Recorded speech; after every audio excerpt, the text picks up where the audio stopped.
Ang gandang lalaki daw si Sir.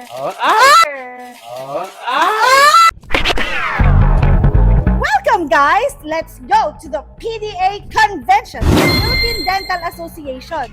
Sorry, ito lang ang nakayanan natin today. Ayan, alika na. Let's go! Napakalaking event ng PDA na idinadaos every year. Educational seminars ang kayamanan nito. Kaya halika na, mag-register muna tayo. Hello, Doc Sheila, ang aming top 13 sa board exam. At si Doc Ruel, kaklase rin namin sa best section.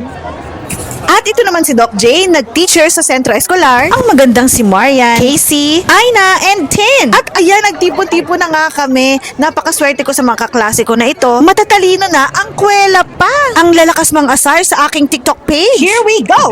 Bumili muna tayo ng gamot sa pasyente. Pumila para sa free Colgate packages. At syempre, hindi mawawala. Kailangan natin bumili ng gamit natin. Salamat po sa mga nagpapapicture, lakad-lakad, at tinitingnan anong innovative ngayon sa market. At ito namang si Kenneth James. Syempre, kasali sila. Oh, mga gwapo yan. Pili na naman tayo ng mga bakal-bakal. Ito naman, para sa mga bone grafting. Kapag umimpis na ang mga buto ninyo. At syempre, hindi mawawala ang mga tumatawag. Busy. Pero salamat po sa mga tawag ninyo. Oh, ang cute ng mga display, samot-sari. Ito naman, may freebie tayo ng mga panglinis ng dental chair, disinfectant wipes, automatic injection, retainers. Guys, dito ako in love na in love. Ang gandang lalaki daw si Sir.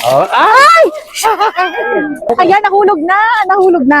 O, tulong na ako. And of course, hindi mawawalang pupunta tayo kay Doc Resty. Ano ba ang makabagong machine ngayon? Current at easy to use. Easy to print. At ito na nga, matagal ko nang napag-aralan na mag 3D printed crowns. But I never really did advertise it dahil may doubts ako sa strength nito. Ngunit ngayon, 3D printed ang bagong ceramic crowns. Oh, laban ka ceramic pero 3D printed? Sige, mag-purchase tayo. At since marami na akong pasyenteng nabigyan nito, tried and tested, kaya iuwi na natin. Mas mahal, pero mas mabilis, lalo na sa ating mga OFW. And thank you sa pagsama nyo na naman sa akin. Have a great day.